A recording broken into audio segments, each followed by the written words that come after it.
রমনা বটমূলে বোমা হামলা মামলায় ডেথ রেফারেন্সের উপর রায় ঘোষণা চলছে। মাগুরার শিশু আসিয়া ধর্ষণ ও হত্যা মামলায় রায় 17 মে।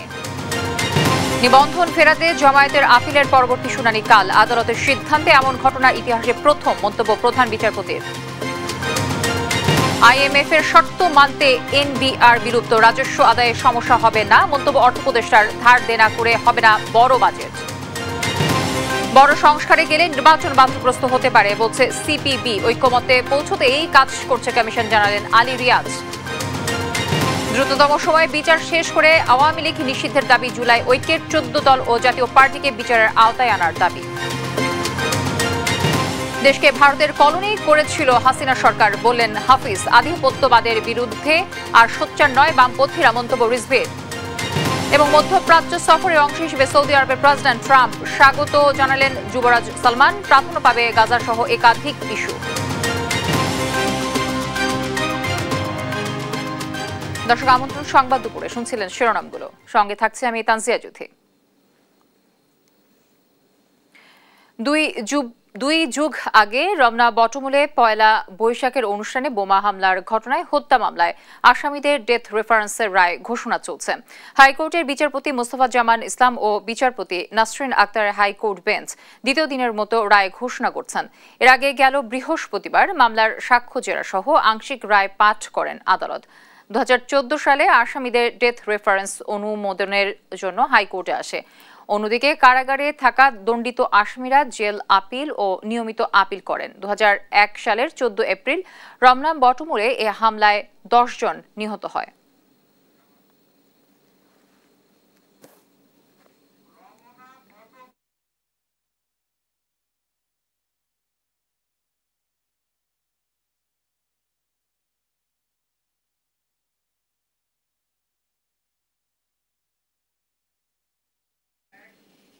দর্শক, এই বিষয়ে আরো জানাতে সরাসরি যুক্ত হচ্ছেন সহকর্মী সাবরিনা মজুমদার। সাবরিনা, রায় পড়া শেষ হতে কতক্ষণ লাগতে পারে, কি বলছেন আসলে আদালত?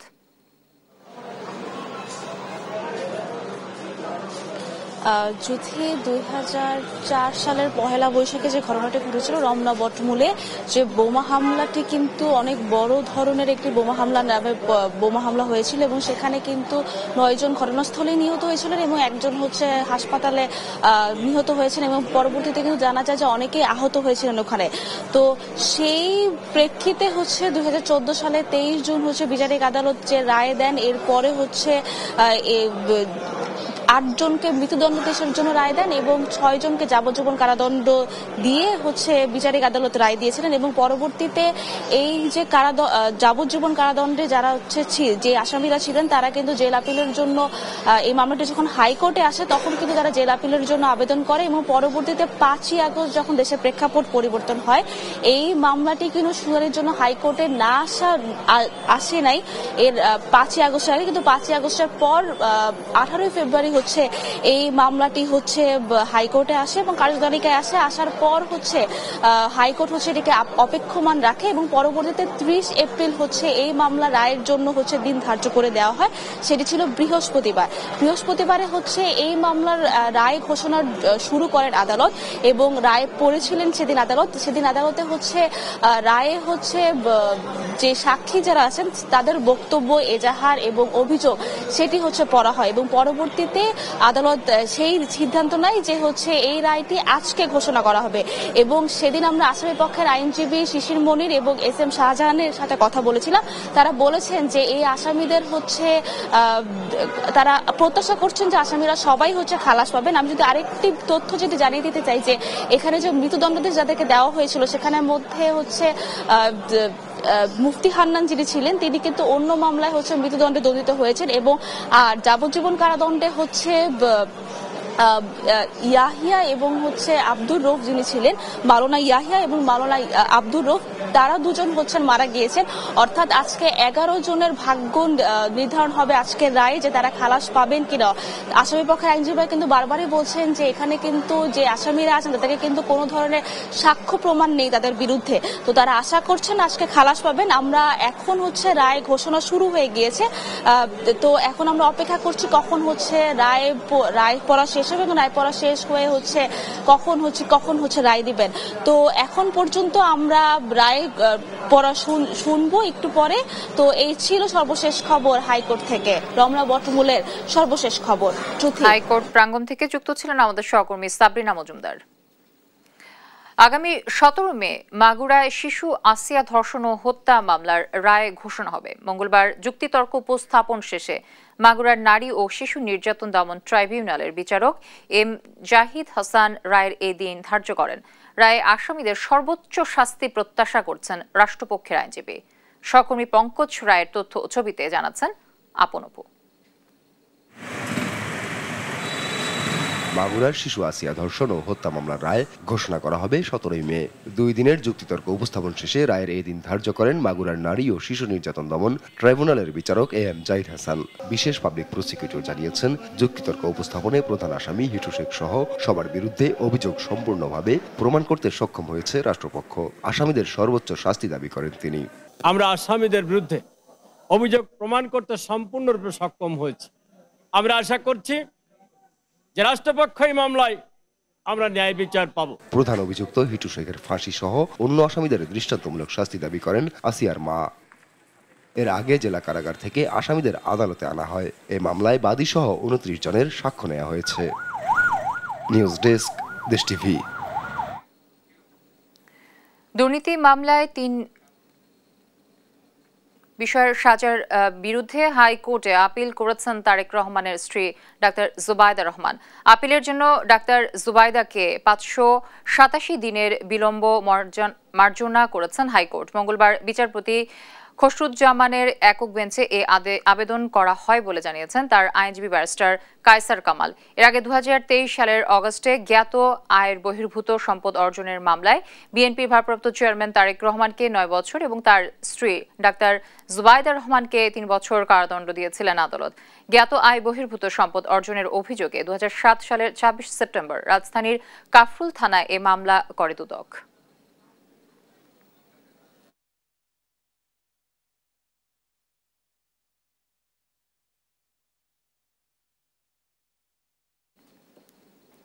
নিবন্ধন ও প্রতীক ফেরত চেয়ে জামায়াতে ইসলামীর আপিল শুনানি বুধবার পর্যন্ত মুলতবি করেছেন আপিল বিভাগ। আদালতে জামায়াতের পক্ষের আইনজীবী জানান, আদালতের মাধ্যমে নিবন্ধন বাতিলের ঘটনা এই উপমহাদেশে একটিও নেই। নির্বাচন কমিশন যেখানে নিবন্ধন দিয়েছে সেখানে হাইকোর্ট তা বাতিল করা বিরল ঘটনা। সাবরিনা মজুমদারের রিপোর্ট, জানাচ্ছেন ইউসুফ ভুঁইয়া।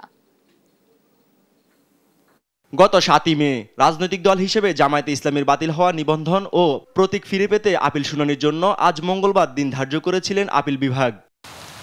সেই প্রেক্ষিতে মঙ্গলবার সকাল 10টা থেকে প্রধান বিচারপতি ডক্টর সৈয়দ রেফাত আহমেদের নেতৃত্বে 4 বিচারপতির আপিল বেঞ্চে শুনানি শুরু হয়। পরে আদালত শুনানির জন্য বুধবার পর্যন্ত মুলতবি করেন।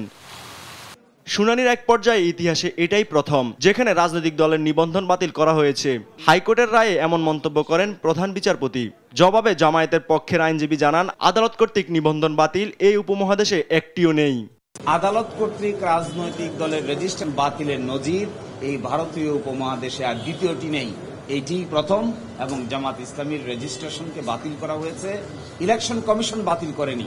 ইলেকশন কমিশন রেজিস্ট্রেশন দিয়েছে, কিন্তু হাইকোর্ট ডিভিশন মেজরিটির ভিত্তিতে এটি বাতিল করেছে। এই নজির এই ভারতীয় উপমহাদেশে একটি এবং একমাত্র। জামায়াতের প্রতীক বিষয়ে সুপ্রিম কোর্টের ফুল কোর্টের প্রশাসনিক সিদ্ধান্তের পর জামায়াতের প্রতীক দাঁড়িপাল্লা বাদ দেয় ইসি। নতুন করে কোনো প্রতীকের জন্য চাইলে আবেদন করতে পারবে জামায়াত। জামাত প্রতিষ্ঠার পর থেকেই দাঁড়িপাল্লা প্রতীক জামাত মার্কা হিসেবে বিবেচিত এবং সব সময় সংসদে আসন সংখ্যা নিশ্চিত করে সরকারেও অংশগ্রহণ করেছে এই দাঁড়িপাল্লা প্রতীক নিয়ে। আজকে সেটির উপরে আংশিক শুনানি হয়েছে। এই প্রতীক সংক্রান্ত বিষয়ে আগামীকালকে সকাল 9টায় 1 নম্বর আইটেম হিসেবে শুনানি হবে। গত বছরের 22 অক্টোবর রাজনৈতিক দল হিসেবে জামায়াতে ইসলামীর বাতিল হওয়া নিবন্ধন ফিরে পেতে খারিজ হওয়া আপিল পুনরুজ্জীবিত করে আপিল বিভাগ। পরে চলতি বছরের 12ই মার্চ রাজনৈতিক দল হিসেবে জামায়াতে ইসলামীর বাতিল হওয়া নিবন্ধন ফিরে পেতে আপিল শুনানি শুরু হয়। ইউসুফ ভুঁইয়া, দেশ টিভি, ঢাকা। ধার করে কিংবা টাকা ছাপিয়ে এবার আর জাতীয় বাজেট করা হবে না বলে জানিয়েছেন অর্থ উপদেষ্টা ডক্টর সালেউদ্দিন আহমেদ। সরকার কোনো মেগা প্রকল্প নেবে না বলেও জানান তিনি। সকালে সচিবালয়ে সরকারি ক্রয় সংক্রান্ত কমিটির বৈঠক শেষে তিনি একথা বলেন। আর এনবিআর বিলুপ্ত করে আলাদা দুটি বিভাগ করায় রাজস্ব আদায় কমার ঝুঁকি নেই বলেও আশ্বস্ত করেন অর্থ উপদেষ্টা। তৌফিক মাহমুদ মুন্না রিপোর্ট জানাচ্ছেন নাফিয়া ফারসানা। জাতীয় রাজস্ব বোর্ড এনবিআর বিলুপ্ত করে রাজস্ব নীতি ও রাজস্ব ব্যবস্থাপনা নামে দুটি বিভাগ করে অধ্যাদেশ জারি করেছে সরকার। সোমবার রাতে এই অধ্যাদেশ জারি করা হয়। একই সঙ্গে বিলুপ্ত করা হয়েছে অভ্যন্তরীণ সম্পদ বিভাগ।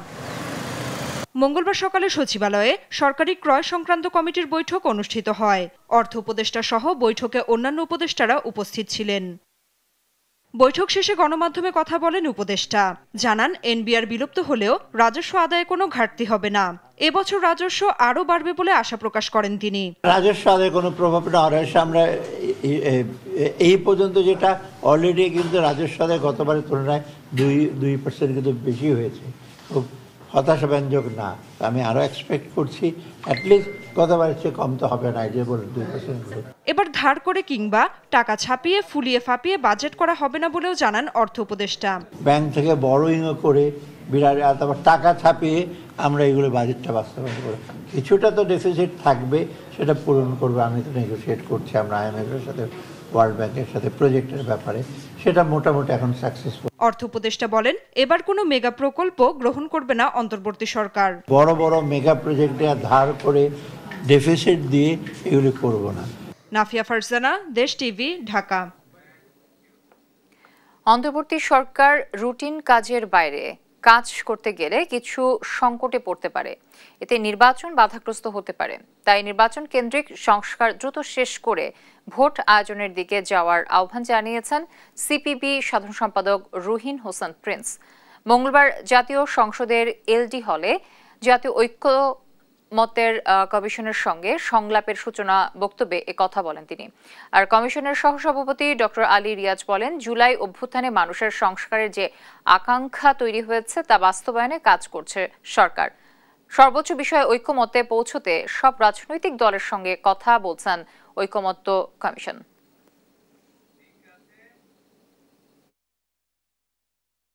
নাগরিকদের অধিকার সুরক্ষা করা, সমতার বিধান নিশ্চিত করা, আইনের শাসন প্রতিষ্ঠা করা, এগুলো এক দীর্ঘমেয়াদী সংগ্রামেরই অংশ।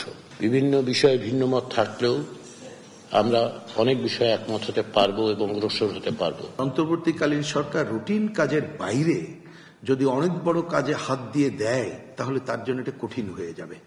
এবং এই কঠিন কাজ করতে যেয়ে অনেক সময় এমন কতকগুলো বিতর্কের সম্মুখীন হতে পারে, তার যে অন্যতম যে কাজ, যে একটা সুষ্ঠু গ্রহণযোগ্য নির্বাচন উপহার দেওয়া, সেইটাও কিন্তু সংকটে পড়তে পারে। দ্রুততম সময়ের মধ্যে বিচার কার্যক্রম সম্পন্ন করে আওয়ামী লীগকে একটি রাজনৈতিক দল হিসেবে স্থায়ীভাবে নিষিদ্ধের দাবি জানিয়েছে জুলাই ঐক্য কমিশন। মঙ্গলবার দুপুরে ঢাকা বিশ্ববিদ্যালয়ে মধুর ক্যান্টিনের সামনে সংবাদ সম্মেলনে জুলাই ঐক্যের সংগঠক মোসাদ্দেক আলী ইবনে মোহাম্মদ বলেন, দলটির নিবন্ধন চিরতরে বাতিল করতে হবে, মাত্র স্থগিত রাখা যথেষ্ট নয়। সেই সাথে আওয়ামী লীগের সকল সহযোগী সংগঠন ও নিষিদ্ধের দাবি জানান। বিগত 15.5 বছরের দুঃশাসনের মূল সহযাত্রী হিসেবে কাজ করেছে 14 দল এবং জাতীয় পার্টি। এই রাজনৈতিক শক্তিগুলো দায়মুক্তি পেতে পারে না জানিয়ে এসব দলের নিবন্ধন বাতিল ও নিষিদ্ধকরণ এবং বিচারের আওতায় আনার আহ্বান জানান তিনি। সরকারের প্রতিশ্রুতি অনুযায়ী জুলাই বিপ্লবের ঘোষণাপত্র 30 কর্মদিবসের মধ্যে প্রকাশের কথা করা না হলে কঠোর আন্দোলনের হুঁশিয়ারি দেন সংগঠনটির নেতারা। স্পষ্ট দাবি, দ্রুততম সময়ের মধ্যে বিচার কার্যক্রম সম্পন্ন করে আওয়ামী লীগকে একটি রাজনৈতিক দল হিসেবে স্থায়ীভাবে নিষিদ্ধ করতে হবে। বিগত 15.5 বছরের দুঃশাসনের মূল সহযাত্রী হিসেবে কাজ করেছে 14 দল এবং জাতীয় পার্টি। এই রাজনৈতিক শক্তিগুলোর দায় মুক্তি কোনোভাবেই পেতে পারে না।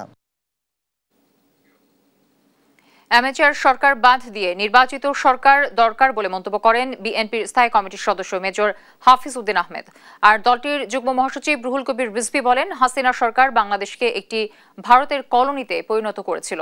মঙ্গলবার সকালে জাতীয় প্রেস ক্লাবে মাওলানা ভাসানীর ফারাক্কা লং মার্চ স্মরণে গণসমাবেশ উপলক্ষে আয়োজিত গোলটেবিল বৈঠকে এসব কথা বলেন তারা। মাটির গভীর থেকে আমরা এই নেতৃত্ব পেয়েছি বলেই আমরা আমাদের জাতীয় স্বার্থের বিরুদ্ধে যারা কাজ করছে তাদের বিরুদ্ধে আমাদের যতটুকুই সামর্থ্য থাকুক আমরা সেটা নিয়ে কথা বলেছি, রুখে দাঁড়ানোর চেষ্টা করেছি। অনেক ত্যাগ তিতিক্ষার পর, অনেক সংগ্রামের পর সেই জোয়াল আমাদের কাঁধ থেকে অপসারিত হয়েছে, দুঃশাসনের অবসান হয়েছে। যারা এই পানি আগ্রাসনকে সমর্থন দিয়ে এসেছে তারা ৪৫ মিনিটের মধ্যে এক কাপড়ে দেশ ছেড়ে পালিয়ে গিয়েছে। জাতীয় পরিচয়পত্র সার্ভারে লগইন জটিলতার কারণে সারা দেশে জাতীয় পরিচয়পত্র সেবা বিঘ্নিত হচ্ছে। এই পরিস্থিতিতে কর্মকর্তারা সার্ভারে প্রবেশ করতে পারছেন না, যার ফলে অনলাইন ভিত্তিক সেবা আপাতত বিঘ্নিত হচ্ছে বলে জানিয়েছেন এনআইডি মহাপরিচালক ASM হুমায়ুন কবির। আমরা বিষয়টা জানার পরে ওদের সাথে যোগাযোগ করেছি, ওরাও কাজ শুরু করে দিয়েছে। এটা হয়তো কিছুক্ষণের মধ্যে শেষ হয়ে যাবে। এখন এক্সাক্ট টাইমটা বলা যাচ্ছে না। কেমন? আচ্ছা, মানে এটাতে কি মানে অন্য কোনো ওটিপি ছাড়া, আমি বলি ওটিপি ছাড়া কোনো সিস্টেম তো কাজ করে না, আপনি জানেন। বলে না আপনার ওটিপিটা দেন, মানে এটা হচ্ছে আপনার অথেন্টিকেট করা আর কি। হ্যাঁ, ওটিপি না গেলে কেউ তার সিস্টেমে ঢুকতে পারবে না। আমাদের নর্মাল কাজ চলছে, কিন্তু ওটিপির যে কাজ অংশটা, ওই অংশটা এখন যেহেতু আমরা ওটিপি পাচ্ছি না ওদের সিস্টেমের কারণে, এই জন্য ডিস্টার্ব হচ্ছে। ওরা কাজ করছে, এটা ঠিক হয়ে যাবে। জাতীয় ঐক্যমত্য কমিশনের সঙ্গে ইউপিডিএফ এর বৈঠক নিয়ে উদ্বেগ প্রকাশ করেছেন অ্যাক্টিভিস্ট থোয়াই চিং মং শাক। মঙ্গলবার সকালে শাহবাগে জুলাই মঞ্চে এক সংবাদ সম্মেলনে তিনি বলেন, ইউপিডিএফ কোনো রাষ্ট্রীয়কৃত সংগঠন নয়, বরং একটি বিচ্ছিন্নতাবাদী গোষ্ঠী।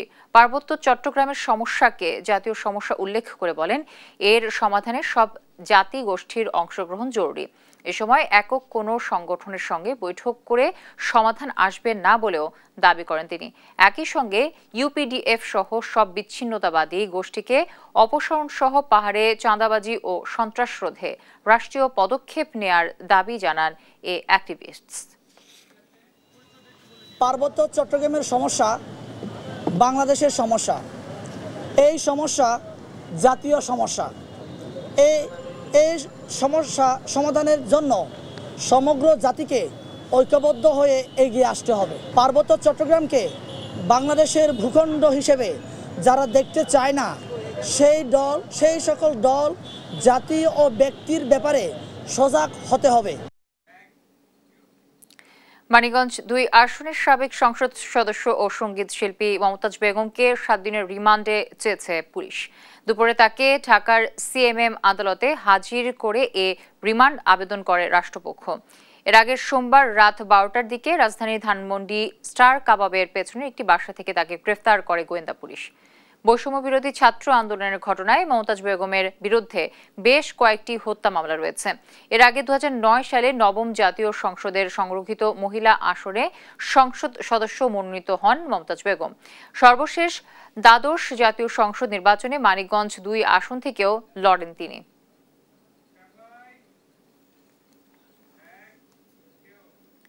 চোখের চিকিৎসার জন্য থাইল্যান্ডের রাজধানী ব্যাংকক গেছেন বিএনপির মহাসচিব মির্জা ফখরুল ইসলাম আলমগীর।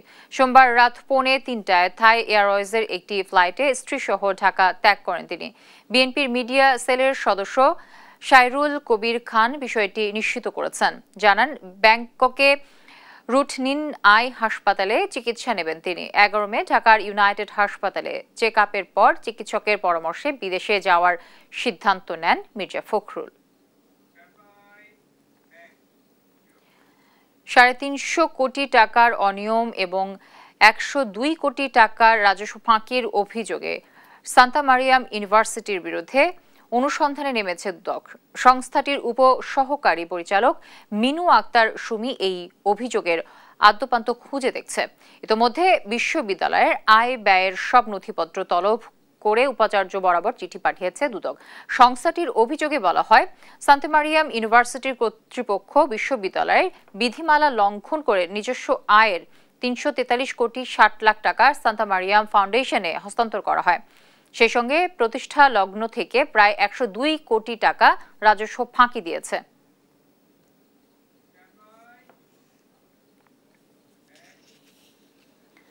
রংপুরের কাউনিয়ায় বাস চাপায় এসএসসি পরীক্ষার্থী সহ একই পরিবারের 3 জন নিহত হয়েছে। মঙ্গলবার সকাল 9:15টার দিকে উপজেলার মহেশা গ্রামে এ দুর্ঘটনা ঘটে।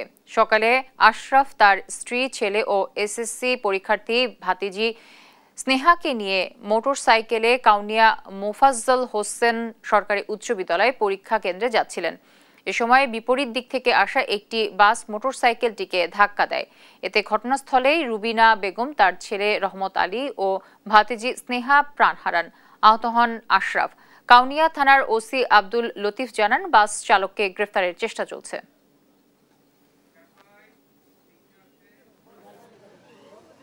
তিনজন ইন্তেকাল করেছেন, তার ভিতরে আমার আদরের ছোট বোন মোহাম্মদ আফসানা আক্তার সিনহা এসএসসি পরীক্ষার্থী ছিল। আজকে বাংলা দ্বিতীয় পত্র পরীক্ষা ছিল। তো আমরা চাচ্ছি যে এই যানবাহনগুলো যেভাবে চলাফেরা করে, এটা জানি এই রুটে তারা জানি এই গতিতে না চলে, আর এই দুর্ঘটনার কবলে জানি মানুষ আর না পড়ে।